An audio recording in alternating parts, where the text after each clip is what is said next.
감사합니다. 시간 열심히 참여해 주셔서 우리 함께 은혜 나누니까 너무나 좋습니다. 가까운 데서 집회를 하니까 또 요상한 일이 생기네요. 우리 목양교회 장로님 6분하고 집사님 4분이 오늘 이 집회에 참여를 하셨어요. 잠깐 좀 일어나세요. 응원하려고 오신 것 같은데 감사합니다. 예, 고맙습니다. 예. 제가 그렇게 오지 말라고 그랬는데도 말을 안 듣습니다.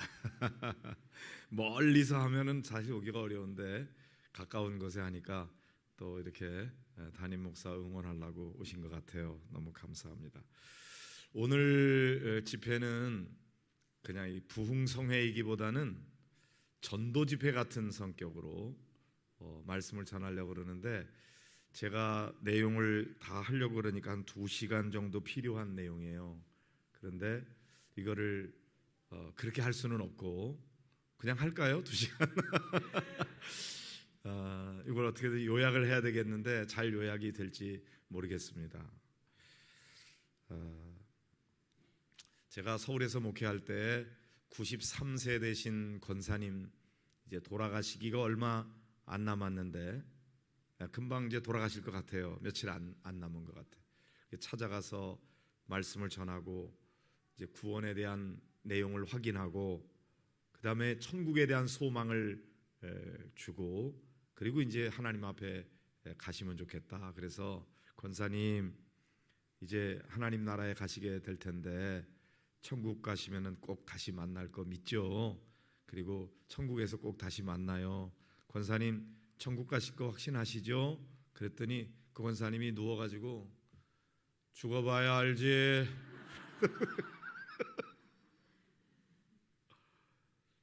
죽어보면 다 알죠.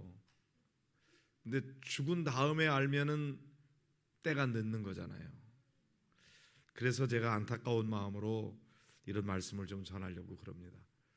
요즘에는 천국 지옥에 대한 설교도 별로 많이 안 해요. 예전에는 지옥에 대해서 막 설교하면 금방이라도 뭐 하나님의 진노가 떨어질 것 같이 막 두렵고 떨려서 회개 안 할 수 없는 그런 분위기를 막 만들고 천국에 대한 소망 이런 걸 막 말씀을 전하는 때가 있었는데 근래에는 사람들이 그런 거에 대한 관심을 별로 안 갖습니다.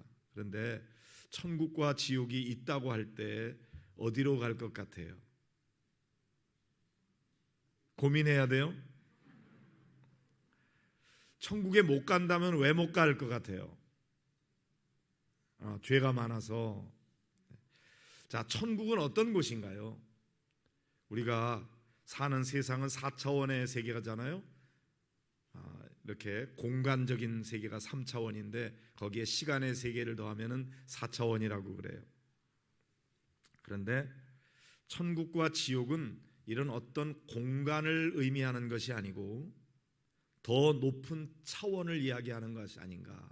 그것이 5차원인지 6차원인지 7차원인지는 알 수 없으나 현재 우리가 사는 것과 다른 차원의 세계예요. 자꾸 사람들은 천국 간다 그러면은 어디 달나라 옆에 있는지 화성 옆에 있는지 그런 공간으로 순간 이동을 하는 게 아닙니다. 그런 공간이 따로 있는 게 아니에요.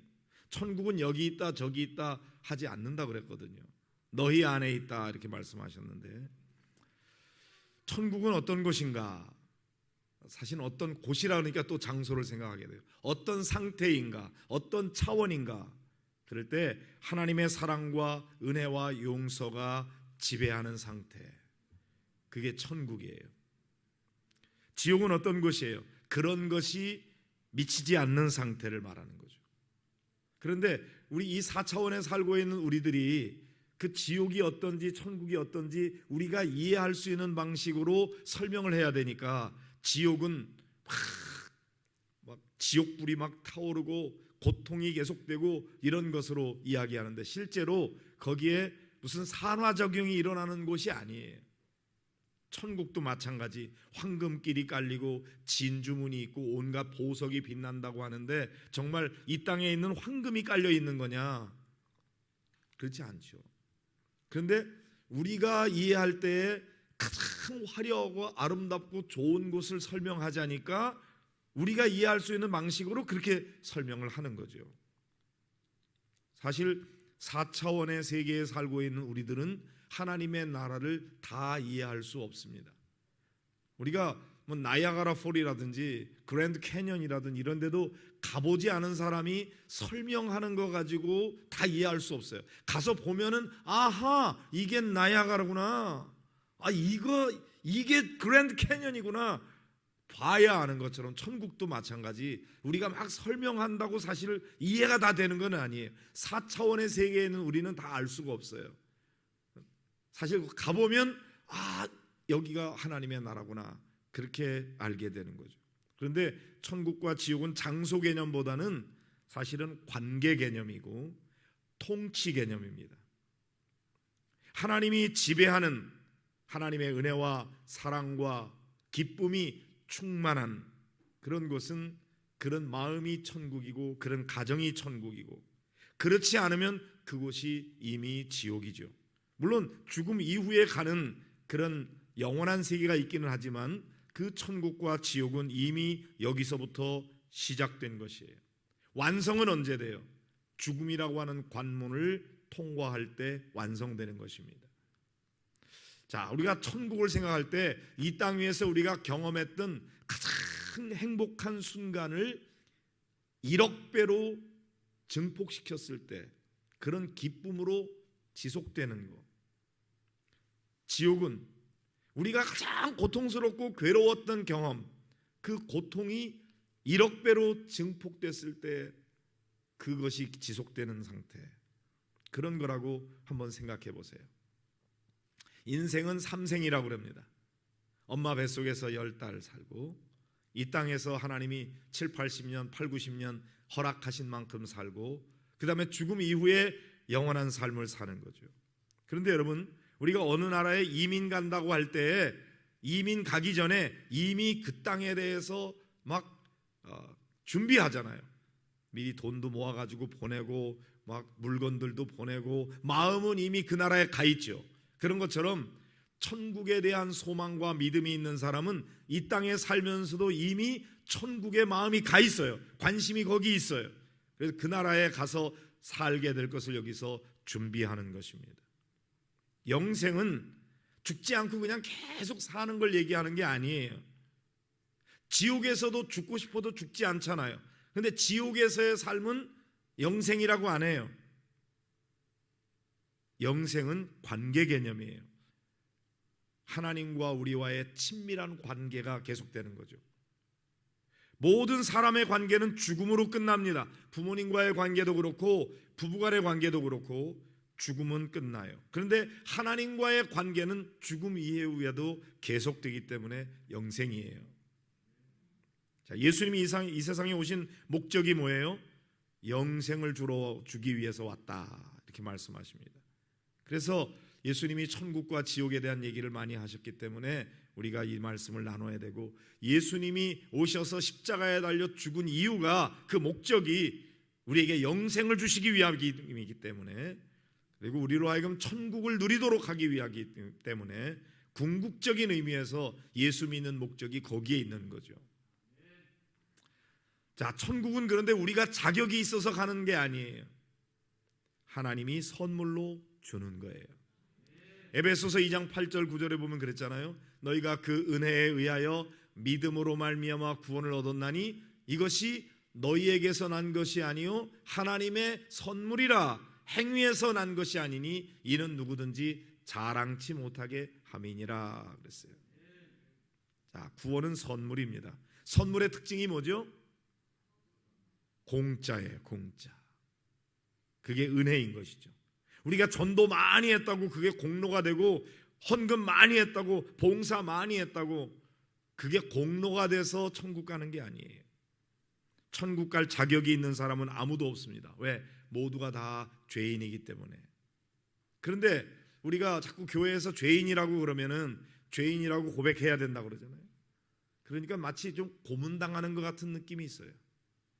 내 마음은 동의가 안 되는데 죄인이라고 자꾸 하라고 그러니까 억지로 인정해야 되는 것 같아서 그래요. 완전하지는 않지만 남에게 해를 끼치지 않으려고 노력하면서 살아왔고 남 도우려고 살아왔는데 내가 왜 죄인이야. 내가 왜 지옥 가야 돼? 자, 무슨 법에 비추어서 말하느냐가 중요해요. 기준이 뭐냐 이거죠. 한국에서는요, 아주 똘똘하게 잘 생긴 그런 손주 같은 아이들 보면은요, 아유 요 녀석 아주 참 이쁘네. 어디 꽃 한번 만져볼까? 그래도 괜찮은데 미국에서 그랬다가는 성추행범으로 잡혀갑니다. 똑같은 행위가 어디서는 죄가 되고 어디서는 죄가 안 돼요. 왜 그렇죠? 법이 달라서 그래요. 자, 죄도 마찬가지. 사람들이 우선 죄라고 얘기할 때 제일 먼저 생각하는 게 뭐냐면 나라법이에요. 근데 국가의 법으로 보면은 우리가 뭐 수원구치소에 또 청송교도소에 가지 않았으니까 나는 죄인이 아니에요. 그런데 여러분 부모님께 효도 다 했어요? 효도하려고 애를 썼지 다 했다고 할 수 있나요? 이런 걸 따지는 것이 도덕법이에요. 그런데 하나님의 법은 뭐냐면은 행동만 아니라 무슨 생각을 했는지 무슨 말을 했는지 그것도 다 문제가 되는 거예요. 그러니까 형제를 보고서 형제를 미워하는 자마다 이미 살인하였느니라, 여자를 보고 음욕을 품는 자마다 이미 간음했느니라 하는 것은 나라법이 아니에요. 도덕법도 아니에요. 그건 하나님의 법으로 볼 때 그렇다는 거죠. 여러분, 마음 아팠던 순간 생각만 해도 눈물 나려고 하는 사건, 그런 것들 중에서 가만 생각해 보세요. 주로 말과 관련된 사건이 많지 않아요? 누구 한 대 맞은 게 아픈 것보다도 누구한테 정말 듣지 말아야 될 말을 들었어요. 그것이 얼마나 오래 가는지 너무나 마음에 상처가 됩니다. 그런데 우리가 생각으로 말로 죄 짓는 경우가 얼마나 많아요. 나라법은 어기지 않았더라도 하나님의 법을 기준으로 삼을 때 죄인이 아니라고 할 사람이 어디 있겠느냐 합니다. 강도짓은 분명히 죄죠. 그런데 여러분, 세금 보고 제대로 안 한 것도 죄입니다. 거짓말한 것도 죄입니다. 10계명에도 거짓 증거하지 말아라. 그런데 우리는 밥 먹듯이 거짓말을 하면서도 그 정도쯤이야 괜찮다고 생각해요. 누구 법이에요? 내 법이에요. 내 마음대로 괜찮다는 거예요. 하나님은 안 된다는데. 우리는 수도 없이 죄를 짓습니다. 하루에 우리의 생각과 말과 행동으로 말하자면 하루에 3번밖에 죄를 짓지 않는다. 그런 사람이면 아마 살아있는 천사라고 해도 괜찮을 거예요. 그렇죠? 인정하십니까? 말로 생각으로도 3번밖에 죄를 짓지 않는다 그러면 그 사람 천사예요. 하루에 그렇게 하면 한 달이면 거칠게 잡아서 100번, 1년이면 1000번, 70년 살면 7만 번. 어떤 사람이 그만큼 죄를 지어요? 천사 같은 사람이. 그런데 우리는 그렇게 많은 죄를 많이 범하면서도 자기는 스스로 그렇게 지옥 갈 만한 죄인이 아니라고 스스로 생각하는 거죠. 다른 사람보다 내가 좀 낫다고 해서 천국 갈 수 있다고 할 수 있는가? 여러분, 대학 입시 가듯이 커트라인 있습니까? 100점 만점에 몇 점 맞으면 천국 갈 수 있습니까? 50점 이하면 낙제고 80점 이상이면 천국 가는 겁니까? 어디에 그런 게 있어요, 기준이. 하나님은 완전하신 분이기 때문에 하나님의 법에 맞추려면 하나님이 다스리는 곳은 완전해야 돼요. 그러니까 100점 만점 맞는 사람만 가는 거예요. 98점 맞아서 2% 부족해도 불합격이에요. 60점 맞아서 불합격이나 98점 맞아서 불합격이나 불합격은 마찬가지인데 우리는 스스로 생각하기를 나는 60점은 아니야. 나는 최소한도 85점은 돼. 그거 가지고 자기는 천국에 가깝다고 생각하는 겁니다. 누구 기준이에요? 내 기준이에요.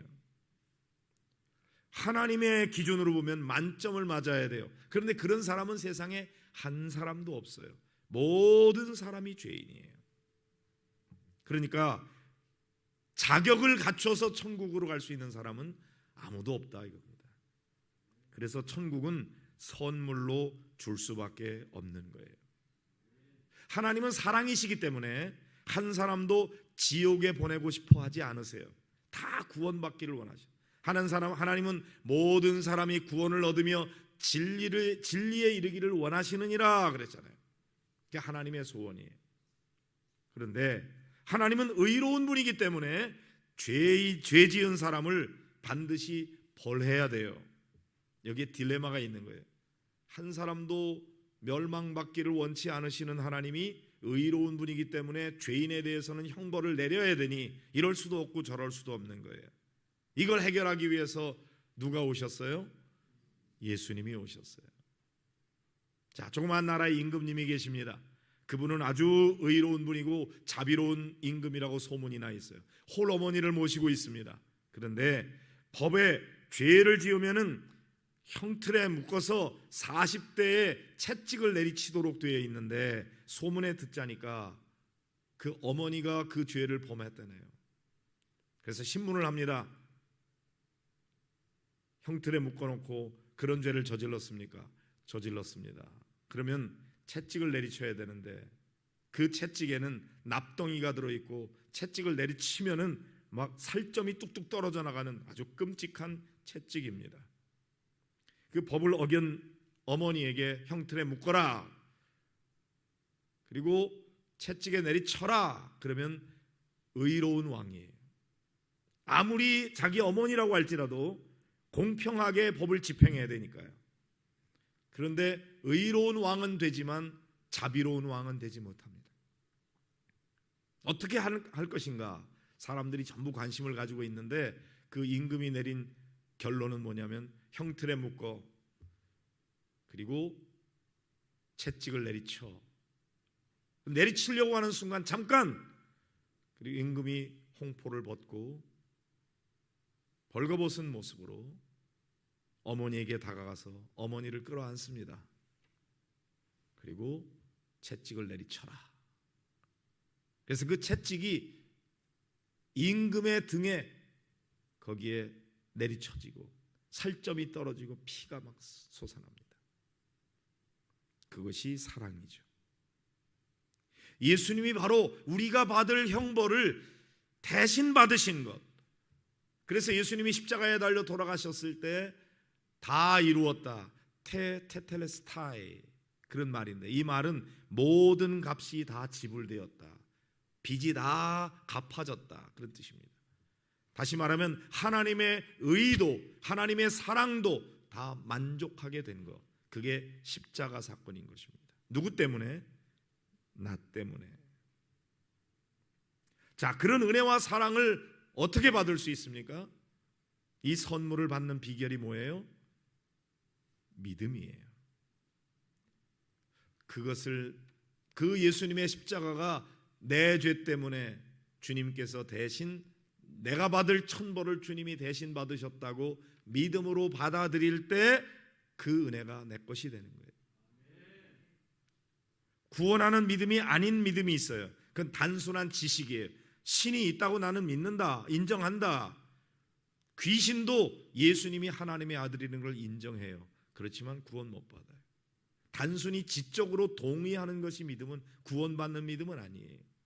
또 현세적인 믿음이 있어요. 어떤 입시가 있을 때 기도하고 사업을 위해서, 건강을 위해서 막 기도하면서 그것을 해결할 수 있는 믿음, 그것도 구원받는 믿음과는 상관이 없어요.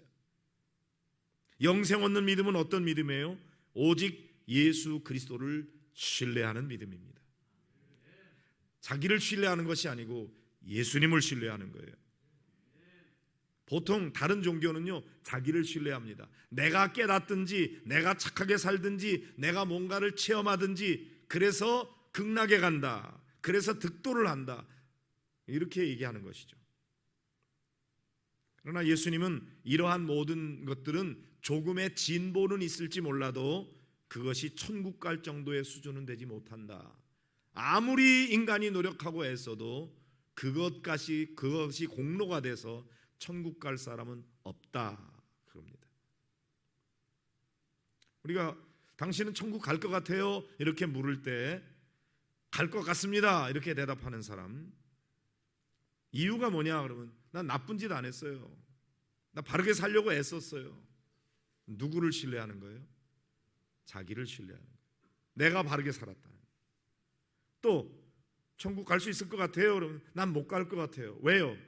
나 좋은 일도 별로 많이 안 했고 봉사도 많이 안 했고, 그거 하면은 천국 갈 수 있다고 생각하는 거예요. 그것도 자기를 신뢰하는 거예요. 천국 가는 믿음은 날 위해서 십자가 지신 예수님을 신뢰하는 거예요. 선행이라는 건 무엇입니까? 그건 구원받은 다음에 그 은혜에 대해서 감사의 표시로 하는 게 선행이에요. 구원받기 위해서 선행하는 게 아니고 구원받았기 때문에 구원받은 자답게 살아가는 거지, 선행을 실천한다고 해서 그게 공로가 돼서 그 상급으로 천국 갈 사람은 없는 것입니다. 그러니까 우리가 누군가를 용서하고 사랑하고 전도하고 봉사하고 이렇게 하는 것은 구원받기 위한 조건이 아니에요. 그거 많이 한다고 구원받는 게 아니에요. 그거는 구원받은 사람이 그렇게 살아야 되는 결과이고 그렇게 살으라고 구원해 주신 거예요. 어떻게 해야 됩니까? 신뢰의 대상을 나에게서 예수님께로 옮기는 거죠. 예수님을 나의 구주로 영접한다고 하는 게 바로 그런 거예요. 영접하는 자, 곧 그 이름을 믿는 자들에게는 하나님의 자녀가 되는 권세를 주셨으니 그랬잖아요. 착하게 살아서 상으로 천국 가는 게 아니고 하나님의 자녀가 되었기 때문에 천국 갈 수 있는 거예요. 신분이 바뀌는 거예요. 사실 예수 그리스도를 믿는다 그래서 신분은 하나님의 자녀로 바뀌지만 갑자기 그의 인격이나 삶이 성숙해지는 것은 아니에요, 순간적으로. 그런데 신분은 바뀌어요. 마치 호적에 어느 집에 입양을 한다고 그럴 때 호적에 올라서 도장 딱 찍는 순간 그 집에 입양이 되는 신분은 금방 바뀌어요. 하나님의 자녀 되는 것도 마찬가지예요. 예수님을 영접하면은 곧바로 하나님의 자녀가 되는 순간적으로 신분이 바뀝니다. 그러나 우리의 인격이 하나님의 자녀답게 바뀌는 것은 점진적으로 되는 거예요. 하나님의 자녀가 된다는 건 놀라운 특권이죠. 예수님을 영접할 때 그런 일이 일어난다. 영접하는 거에 반대는 무슨 말이 있을까요? 거절하는 거, 푸대접하는 거, 배척하는 거. 사람들이 예수님을 영접하지 않고 예수님을 다 거절해요. 자기 노력으로 구원받을 수 있다고 생각해요. 그러나 그런 사람은 없어요. 요한계시록 3장 20절에 보면은 예수님께서 문 밖에 서서 문을 두드리고 계신데, 누구든지 내 음성을 듣고 문을 열면 나는 그에게로 들어가서 그와 함께 먹고 그는 나와 함께 먹을 것이다. 예수님은 어떻게 하세요? 문 밖에서 문을 두드리고 계십니다. 예수님은 우리를 인격적으로 대하시기 때문에 강제로 우리의 마음의 문을 부수고 들어오지 않습니다. 내가 스스로 문을 열 때까지 기다리십니다. 근데 영접하면 주님과 우리가 한 식구가 돼요. 그래서 같이 먹고 같이 사는 거죠. 그래서 영접한다는 건 뭐냐면 예수님을 나의 삶의 주인으로 모셔드리는 거예요. 예수님을 나의 보스가 되게 하는 거예요. 그러면 운명이 바뀝니다. 이전에는 자기에게 주어진 점괘대로 살았는데 예수 그리스도를 영접하고 나면 점괘가 안 맞아요. 운명이 바뀌는 거예요. 하나님이 다스리기 때문에 그런 겁니다. 성령이 임하면 초자연적인 능력이 나타나기 시작해요. 거룩한 영이 임하니까 거룩한 삶이 시작이 되는 거예요. 그래서 이전에 아니었던 삶의 변화가 일어나요. 사랑에 대한 부담이 생기고 용서가 가능해지고, 예전에는 도저히 용서할 수 없었는데 용서하고자 하는 마음이 생기게 되고, 죄를 지으려고 그러면 거북해지고, 바르게 살고자 하는 욕구가 생기고, 기도하면 응답이 오고, 설교가 들어오기 시작하고, 이건 다 성령의 역사인 것입니다. 그 다음에 성령이 우리에게 임할 때 막 몸이 뜨거워지고 막 진동이 일어나고 눈물이 나고, 이런 것은 다 하나님과의 새로운 언약 관계가 형성이 됐기 때문에 생기는 것입니다. 그래서 그런 일이 일어나려면 어떻게 해야 돼요? 우리가 할 일은 마음의 문을 여는 거예요. 그러면 우리를 하나님의 자녀 되게 만드는 것은 하나님이 하시는 일이에요. 그래서 성경에 아들을 모시고 있는 사람은 생명이 있다고 말씀하는 겁니다. 아들을 모시고 있지 않은 사람은 하나님의 생명이 그 안에 없는 거예요. 그러니까 중요한 건 뭐예요? 예수님이 내 안에 오셔서 나의 주인이 되어 있는가 아닌가 하는 것이죠. 그런데 내가 예수님을 영접했는데도 불구하고 내 느낌으로 내 생각으로 내가 하나님의 자녀가 된 것 같지 않아. 그럴 때 여러분, 내 느낌이 중요해요? 아니면 성경 말씀이 중요해요? 성경 말씀이 그렇다면 그런 줄로 믿는 겁니다. 구원받았는데도 자기 느낌과 생각만 내세우면 확신이 없어요. 그런데 성경 말씀이 그렇다면 그런 거예요. 왜? 내 생각보다 하나님의 말씀이 더 중요한 기준이니까요. 그런데 우리는 성경 말씀보다 자꾸 내 생각, 내 느낌을 더 의존하는 경우가 많아. 내 느낌은 아닌 것 같은데, 내 생각은 아닌 것 같은데. 내 생각보다 하나님의 생각이 더 높고 더 깊은데 말이죠. 그게 교만이에요. 자, 우리 그리스도인들은 5대 확신을 가지고 삽니다. 그리스도인의 5대 확신 여러분 아시나요? 첫째는 뭐예요? 구원의 확신. 내가 구원받았다고 하는, 예수 그리스도를 영접하면 구원받는데 구원받은 것만 중요한 게 아니라 구원받았다는 사실을 확신해야 돼요. 구원받았는데도 불구하고 자기 확신이 없으면 구원의 기쁨을 누리지 못합니다. 여러분에게 구원의 확신이 있습니까? 무슨 근거로 구원받았다고 할 수 있어요? 예수 그리스도를 영접하면 하나님의 자녀가 된다고 말씀하셨으니까 그 말씀을 신뢰하는 거예요. 예수님을 영접하고 구원받는 자가 되기를 축복합니다. 그러나 구원받은 거로 끝나지 아니하고 구원의 확신도 있어서 구원받은 자의 기쁨도 누리기를 축복합니다. 두 번째 확신은 뭐예요? 용서의 확신이에요. 우리가 주님 앞에 죄를 회개하면 하나님께서는 우리의 죄를 용서하신다고 약속하셨거든요. 흰눈같이 희게 해주시겠다고 하셨고 양털같이 희게 해주시겠다고 그랬고 기억하지도 않겠다고 하셨어요. 그러니까 우리가 주님 앞에 회개한 죄 용서받은 줄로 믿으시기를 바랍니다. 하나님은 다 용서하셨는데도 불구하고 하나님 그때 제가 그때 회개한 그거 있죠? 나 진짜 잘못했거든요. 하나님 그거 용서해 주세요. 그러면 하나님이 나 다 잊어버렸는데 너는 왜 안 잊어버리니? 왜 그래요? 용서받았다는 확신이 없기 때문이에요.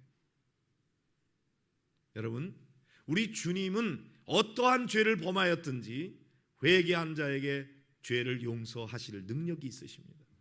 우리의 죄가 아무리 크다고 할지라도 하나님의 사랑이 훨씬 더 큰 것입니다. 용서하지 못할 죄가 없는 거예요.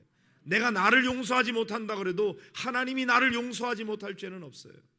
그러므로 용서해 주신 줄로 믿고 십자가의 능력은 어떤 죄든지 다 용서하시거든요.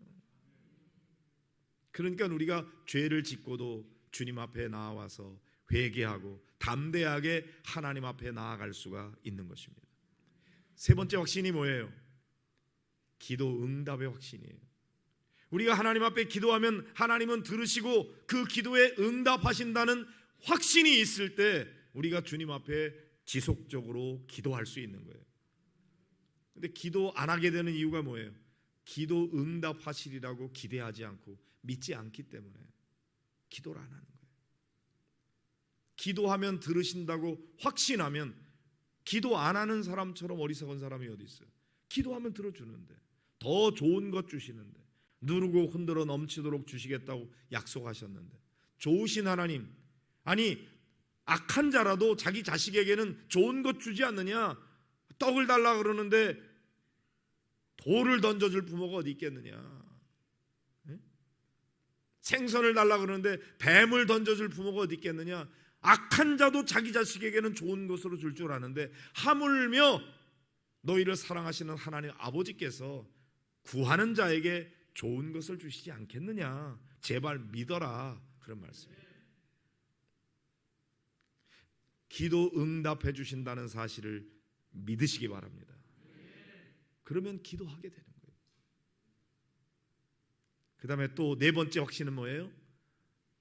인도의 확신이에요. 하나님께서 우리의 삶을 매 순간마다 인도해 주신다는 거예요.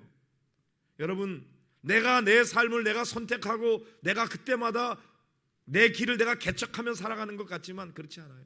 하나님께서 우리의 삶을 다 예비하시고 매 순간마다 우리와 함께 하시며 동행하시고 인도해 가신다는 사실을 믿는 겁니다.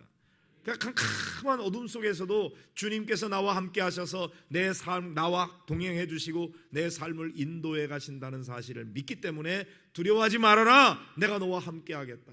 놀라지 말라. 나는 너의 하나님이 됨이니라. 내가 너를 굳세게 하리라. 참으로 너를 도와주리라. 참으로 나의 의로운 오른손으로 너를 붙들어 주리라. 약속하신 말씀 굳게 붙들고 하나님, 오늘도 내 삶을 인도해 주실 줄로 믿습니다. 나는 어디로 가야 될지 잘 알지 못하지만 주님께서 그 앞길을 아시고 나를 인도해 주시니 나는 염려하지 않습니다. 두려워하지 않습니다. 그런 믿음을 갖는 거예요. 다섯 번째는 뭐예요? 승리의 확신이에요. 우리 그리스도인들은 반드시 승리한다 하는 사실을 믿는 거예요. 예수님하고 악한 사단 마귀하고 싸우면 예수님이 많이 이기지만 어쩌다가 사탄이 이긴다 그러면 불안하잖아요. 그런데 사단 마귀는 이미 진 싸움을 싸우는 거예요. 우리 그리스도인들은 예수 그리스도 안에서 이긴 싸움을 싸우는 거예요. 이겨놓고 싸우는 거예요. 그러니까 이 싸움이 나중에 끝났을 때 승리하게 될지 패배하게 될지 모르면 긴장감이 있죠. 그러나 우리 그리스도인들은 그리스도 안에 있으면 반드시 승리한다는 사실을 믿는 겁니다. 그렇기 때문에 우리 그리스도인들은 현실이 아무리 힘들고 어려워도 두려워하지 않는 거예요. 이런 믿음의 확신이 있어야 돼요. 특별히 제가 여러분들에게 오늘 본문의 말씀을 통해서 들려주고 싶은 것은 구원의 확신이에요. 여러분, 예수님 영접하셨습니까? 여러분이 죄인이라는 사실을 인정하십니까? 여러분의 죄를 여러분이 어떻게 해결해요? 착한 일 많이 한다고 죄가 없어집니까? 선행은 선행으로서의 공로가 있는 것이지 죄가 없어지는 게 아니에요. 플러스 마이너스가 돼서 착한 일 많이 하면 죄가 없어지는 게 아니고 죄는 예수 그리스도의 십자가의 보혈로 용서받아야 되는 거고 내가 선행을 많이 하면 그거에 대한 공로가 있는 거지 선행을 했다고 죄가 없어지는 건 아니에요. 죄는 용서받아야 돼요. 자, 그래서 예수 그리스도를 영접하고 구원받으면 하나님의 자녀가 됐는데 그런데 자기 느낌은 하나님의 자녀가 된 것 같지가 않아. 자기 생각에 아직도 그런 것 같지 않아. 왜? 그 자기 느낌이니까. 그래서 확신이 없으니까 하나님 자녀의 특권을 누리며 살지 못하는 겁니다. 저는 4남매의 맏이거든요. 제 바로 밑에 여동생이 있고 간호사 하는 그런 여동생인데 지금 학교에서 보건교사를 하고 있어요. 그 밑에 여동생은 학교 선생님이에요. 저 이제 고향이 충청북도 충주인데 거기서 국어교사를 하고 있어요. 그 동생이. 어머니 바로 옆에서 있어요. 막내 동생은 남동생인데 저 목동 쪽에서 신정동 그쪽에서 치과 의사를 하고 있어요. 근데 그 국어 교사하는 제 여동생이 아주 똑똑하거든요. 웅변대에 나가서도 막 상 받고 뭐 여러 가지 재주도 많아요. 똘똘하고. 그런데 그 동생이 한 10살쯤 됐을 때에 저의 외사촌 형님이 와가지고 띠동갑인 저보다 8살 많은 형님이니까 그 여동생한테는 12살 많아요. 그 형님이 오셔서 제 여동생한테 놀려대는 거예요. 너 다리 밑에서 주워왔어. 내가 다 봤어. 너 왜 남의 집에 와서 이러고 있어? 니네 집에 가! 이러는 거죠. 여기 혹시 입양된 분이 있으시면 양해하시고 들으시고 이건 하나의 비유니까요. 어디 가서 그랬더니 또 상처받는 분이 있는 것 같더라고요.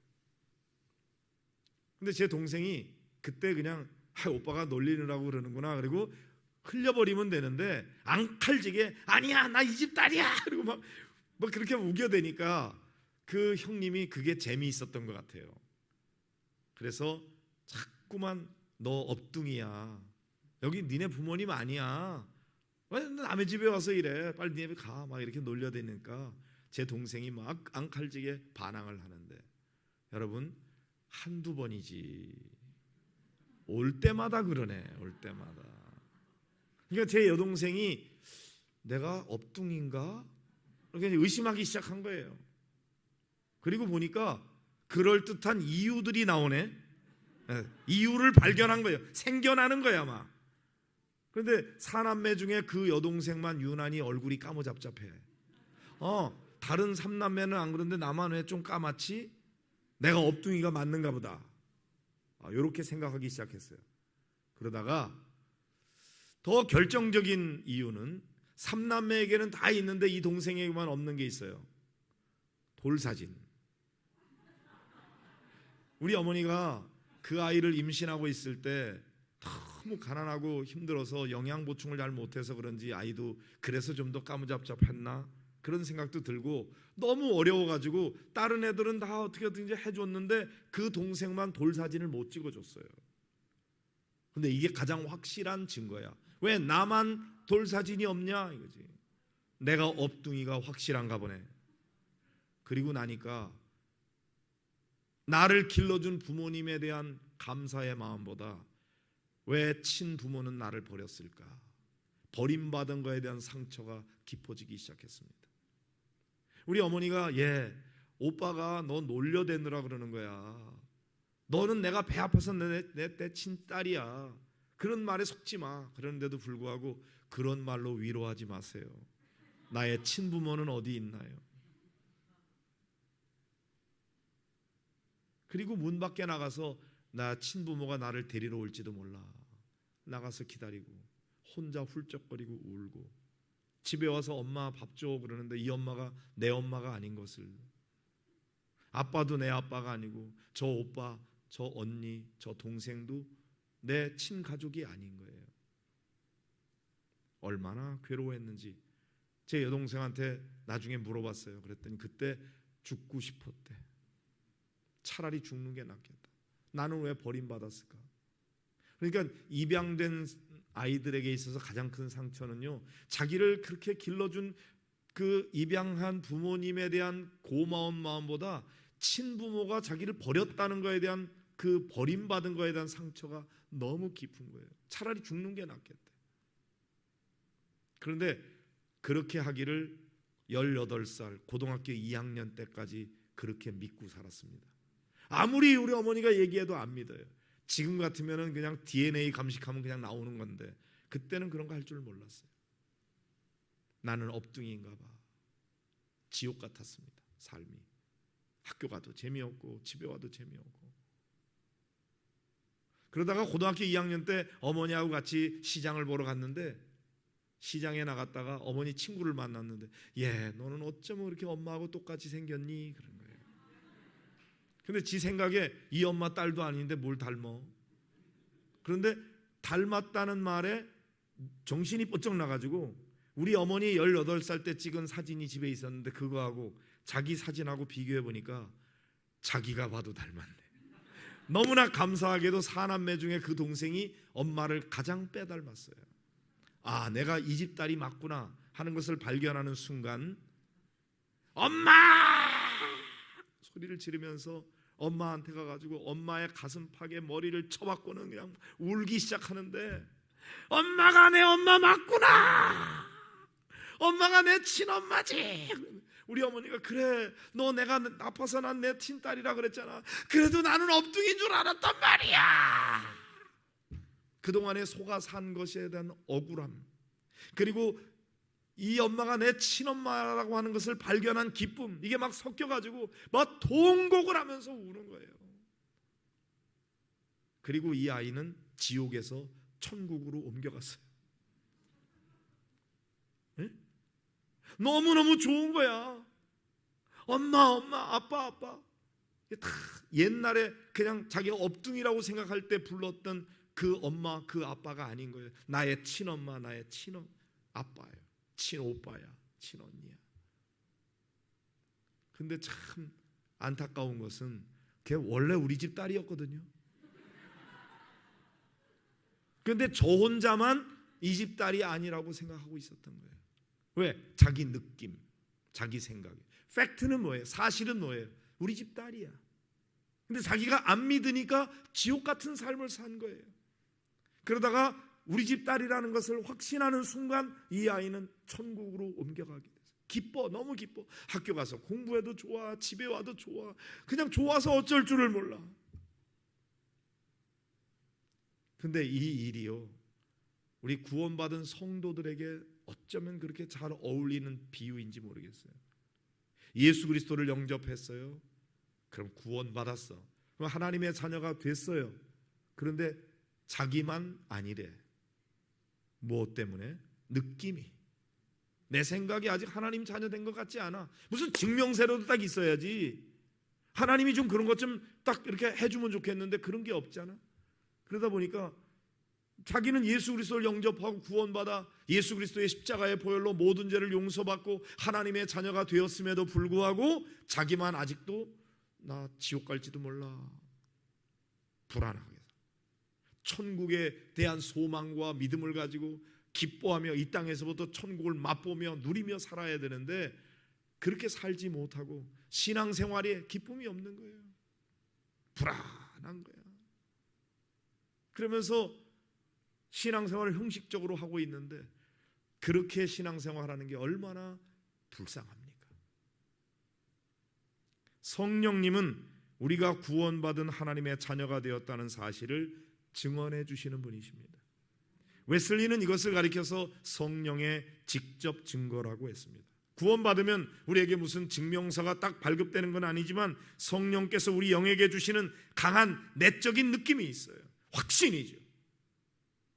내놓을 수 있는 건 없어도 내 안에 성령께서 강한 내적 확신을 주시는 것. 성령의 직접적인 증거다 그랬어요. 그 다음에 우리 영의 증거, 선한 양심의 증거를 웨슬리는 성령의 간접 증거라고 했습니다. 여기서 선한 양심이라고 하는 것은 하나님의 말씀에 대한 올바른 이해, 우리 자신에 대한 올바른 지식, 그리고 이 두 가지의 일치와 그에 대한 자각, 이것을 의미한다고 그렇게 설명했습니다.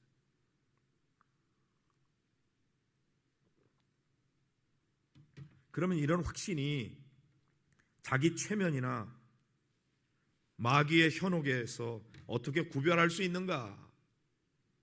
그렇기 때문에 웨슬리는 성령의 직접적인 증거와 우리 영의 공동 증거가 중요하다 그렇게 말했습니다. 이건 그냥 우리가 최면 걸려서 하는 게 아니고 마귀의 거짓말에 속는 게 아니고 성령의 증거와 우리 영의 증거, 직접적인 증거와 간접적인 증거의 공동 증거가 중요하다 그랬어요. 성령의 직접 증거는 우리 영의 증거에 의해서 일치를 보아야 한다 그랬습니다. 어쨌든 성령은 우리가 하나님의 자녀임을 증언하심으로써 우리가 구원받은 하나님의 자녀임을 확신시켜 줍니다. 웨슬리가 1738년 5월 24일 올더스케이가에서 회심한 사건이 있죠. 그 회심한 사건의 내용이 뭐냐면은 구원의 확신을 갖게 된 거예요. 그날 내키지 않는 마음으로 그 올더스케이가에 갔어요. 모라비안 교도들의 모임이었는데 거기에 마틴 루터가 쓴 로마서 주석 서문에서 오직 의인은 믿음으로 말미암아 살리라 하는 그런 대목을 읽어나가게 될 때 이상하게 마음이 뜨거워졌다 그랬어요. Strangely warmed 그렇게 돼 있어요. 이상하게 마음이 따뜻해지면서 예수님이 진정 자기를 위해서 십자가에 돌아가셨고 나를 구원하신 그런 구주라고 하는 사실을 확신하게 되었다. 그러니까 그 이전에는 확신하지 못했다는 얘기예요. 그 구원의 확신을 갖게 된 그 사건이 웨슬리를 완전히 새로운 사람으로 변화시키는 놀라운 계기가 됐어요. 그래서 우리 감리교회에서는 늘 5월 24일이 있는 그 주간에 웨슬리 회심 기념주일을 지키고 있는 것이죠. 웨슬리의 회심 기념만 할 것입니까? 여러분에게도 그런 사건이 일어나게 되기를 주의 이름으로 축원합니다. 우리에게 이러한 성령의 역사가 임해야 돼요. 자, 오늘 14절 15절의 말씀을 읽어볼까요? 시작. 무릇 하나님의 영으로 인도함을 받는 사람은 곧 하나님의 아들이라. 너희는 다시 무서워하는 종의 영을 받지 아니하고 양자의 영을 받았으므로 우리가 아빠 아버지라고 부르짖느니라. 아멘. 자, 하나님의 영, 즉 성령의 인도함을 받는 사람은 하나님의 자녀입니다. 여러분은 성령의 인도함을 받으시기를 바랍니다. 그런데 우리는 종의 영을 받은 것이 아니라 양자의 영을 받았다 그랬어요. 그래서 하나님 아버지를 두려워하는 것만 아니라 아빠 아버지라고 부를 수 있게 해주셨다. 할렐루야. 여러분, 여기 아빠 아버지 이 말은 우리말의 아빠라는 말과 똑같은 말이에요. 아주 친밀한 관계 속에서 부르는 거죠. 저는 충청도에서 자라서 그런지 자라면서 저희 아버지한테 아빠라고 한 번도 불러보지 못했어요. 그냥 아버지. 우리 이한섭 장로님이 우리 고향 사람인데 아버지, 뭐 그렇게 먼 거리의 말은 아니지만 아빠라는 말처럼 친밀하게 느껴지진 않아요. 근데 예수님은 하나님을 향해서 아빠라고 부르셨어요. 아빠, 아버지. 여러분이 개인적으로 기도할 때 하나님께 대해서 아빠 이렇게 한번 불러보세요.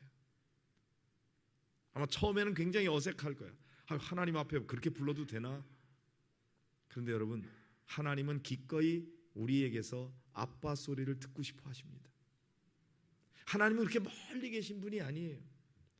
우리에게 가까이 계시고, 내가 나하고 가까이 있는 것보다 하나님은 더 가까이 계시고, 내가 나를 사랑하는 것보다 하나님은 나를 더 사랑하시는 거예요.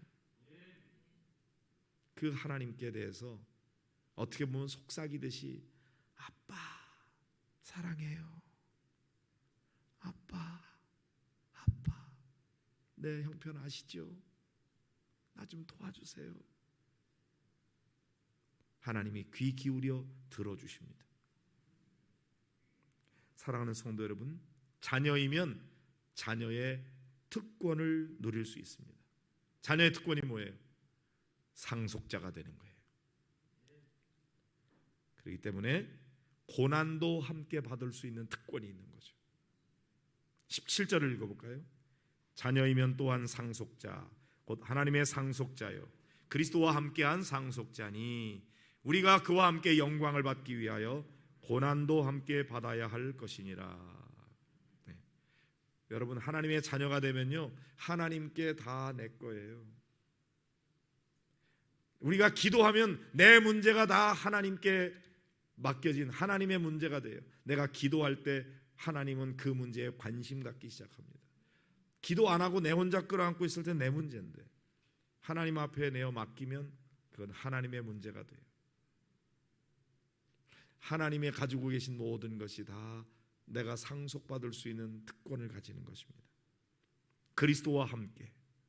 그런데 그와 함께 받을 영광이 얼마나 큰지, 이 땅에서 우리가 당하는 고난이 아무리 많다고 할지라도 장차 우리가 받을 영광에 비하면 좋게 비교할 수 없다. 영광이 훨씬 더 크다. 그리고 하나님의 자녀는 하나님을 위하여 고난도 받는 것이 특권인 것입니다. 아무한테나 고난을 나눠 갖지 않아요. 자녀에게만 그렇게 할 수 있는 거죠. 제게도 아들과 딸이 있는데 이 아이들 필요한 것이 있을 때 당당하게 제게 달라고 요구합니다. 자녀이기 때문이죠. 그런데 만일 자녀가 아빠 저 이런 말씀 드려도 될지 모르겠는데 저 점심 좀 사 먹어야 되는데 저 밥값 좀 주실 수 있을까요? 막 이러면은요 제가 아마 화가 날 겁니다. 너 왜 그래? 너 뭐 동네 아저씨, 남의 집 아저씨처럼 왜 그렇게 얘기해? 당당하게 요구해. 아빠 나 용돈 떨어졌어요. 밥값 좀 주세요. 그렇게 얘기해야지. 그래야 아들이지. 근데 아들이 막 눈치 보면서 막 그냥 이런 부탁 드려도 될는지 모르지만 혹시 여유가 있으시면 그럼 제가 막 화가 날 겁니다. 우리 하나님 아버지도 그래요. 자녀는 당당하게 하나님 앞에 나와 아버지 저 이런 게 필요해요, 도와주세요, 그렇게 기도하기를 원하시는데 우리가 하나님 사정을 너무나 생각해요. 하나님 혹시 들어주실지 모르겠는데, 이런 거 말씀드려도 될지 모르겠지만 하나님 혹시나 개평이라도 있으면 조금만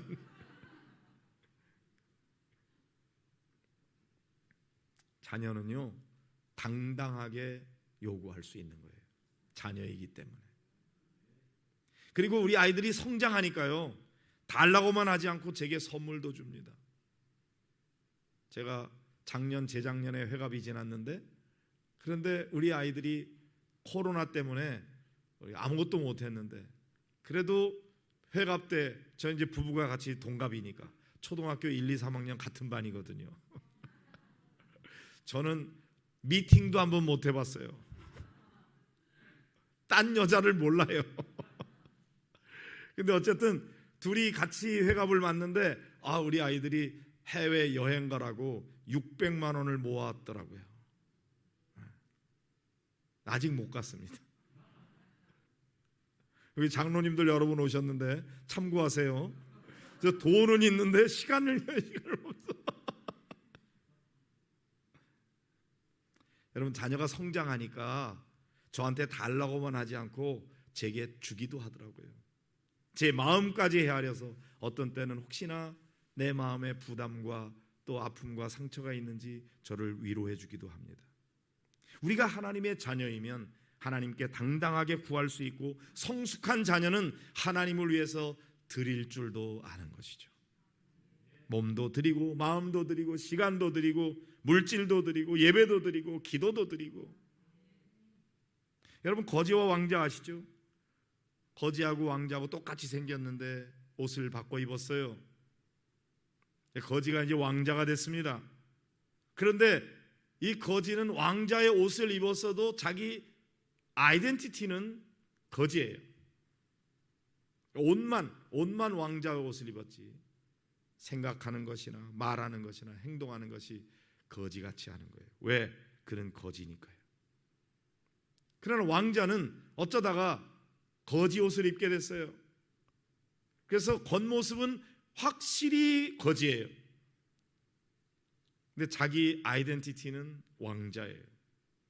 사람들이 막 놀려요. 니까짓 게 무슨 왕자라고 그래? 거지 주제에. 아니야, 나는 왕자야. 그는 생각하는 것도 말하는 것도 행동하는 것도 왕자입니다. 왜요? 자기 신분에 대한 확신이 있는 거예요. 나는 이 나라의 왕자다. 여러분은 누구입니까? Who are you? 여러분은 하나님의 자녀이십니까? 여러분은 하나님 나라의 왕자입니까? 하나님 나라의 공주입니까? 그렇다면 여러분이 세상 속에 살아도 세상 사람들처럼 살면 안 되잖아요. 하나님 나라 왕자답게, 하나님 나라 공주답게 그렇게 생각하고 말하고 행동해야지. 왜 세상 사람하고 똑같이 그렇게 살아갑니까? 우리가 흉내내는 것이 아니라 자기 신분에 대한 확신이 있을 때 그렇게 살아갈 수가 있는 거예요. 구원의 확신을 가진 성도는 언제 어디서나 나는 완전하지는 않지만 부족한 게 많지만 내가 하나님의 자녀가 됐기 때문에, 그래서 부족해도 주님이 나를 용서해 주셨고 하나님의 자녀 삼아 주셨고, 그러니까 나는 하나님의 자녀답게 살 거예요. 생각하는 것도 다르게, 말하는 것도 다르게, 행동하는 것도 다르게, 언제 어디서나 하나님 자녀의 품위를 잃지 않는 것입니다. 비록 세상 사람들과 비교해서 더 많이 배우지 못했어도 괜찮아요. 돈 많지 않아도 괜찮아요. 더 멋있게 잘생기지 않아도 괜찮아요. 그래도 우리는 하나님의 자녀라고 하는 자기 확신이 있어야 되는 거예요. 저는 목양교회 담임 목사예요. 어딜 가든지 저는 목양교회 담임 목사답게 행동해야 보기 좋아요. 괜히 식당에 가가지고 구두 끈도 없는데 구두 매는 것처럼 하면서 돈 안 내려고 그러고 있으면은 참 꼴불견입니다. 아마 우리 장로님들이 제가 그렇게 행동하고 다니면은 왜 그러십니까 도대체? 목양교회 담임 목사가 꼴불견이 왜 그러고 삽니까 도대체? 목양교회 담임 목사답게 좀 가서 돈도 탁탁 내고 좀 카드도 좀 내밀고 그렇게 살지 그러시지 않겠어요? 자기 신분에 대한 확신이 있으면 거기에 걸맞게 행동하게 돼 있어요. 그런데 자기 신분에 대한 확신이 없으면 그렇게 못 사는 거예요. 제일 중요한 거는 여러분이 구원받은 하나님의 자녀라는 확신이 있느냐 그거예요. 구원받았음에도 불구하고 자기가 구원받는 줄 잘 모르고, 그러니까 당당하지도 못하고 그 기쁨도 누리지 못하고 하나님의 자녀답게 살지도 못하는 거예요. 이게 얼마나 큰 불행입니까? 우리에게 놀라운 은혜를 베풀어 주신 것을 감사하면서 여러분 구원받은 것만으로 만족하지 말고 구원의 확신까지 가시고, 그리고 그 구원받은 자답게 살아가는 우리 신갈교회 성도들이 다 되시기를 주님의 이름으로 축원합니다. 우리 찬송 부르면 좋겠어요. 542장 구주 예수 의지함이.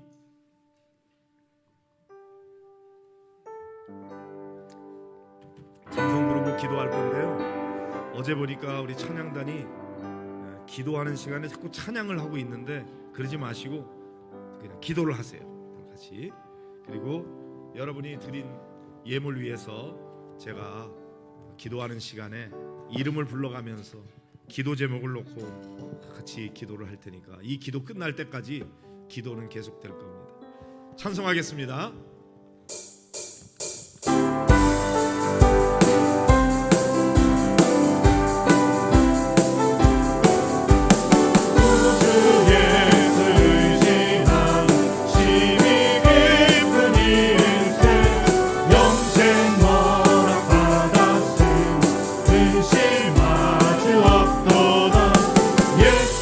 예수 믿는 것 다른 증거 많도다.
오늘 이 시간 주신 말씀을 기억하면서 같이 기도하기를 원합니다. 여러분, 이미 예수님을 영접했음에도 불구하고 구원받은 하나님의 자녀가 되었음에도 불구하고 자신이 구원받은 줄로 알지 못하고 확신이 없으니까 기쁨이 없고 또한 하나님의 자녀답게 살아가지 못하고 그런 원인이 다 확실히 믿지 않기 때문입니다.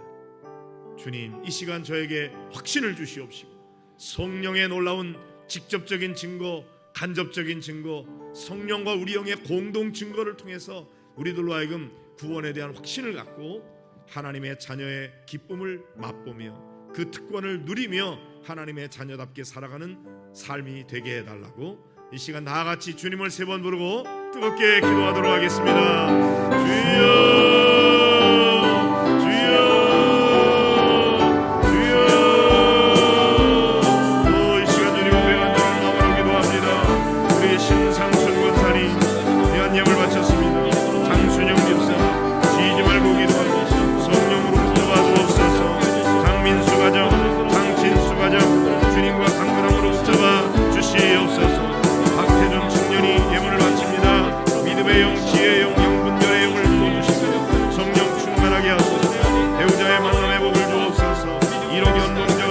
지켜주옵소서. 안전운행하게 지켜주옵소서.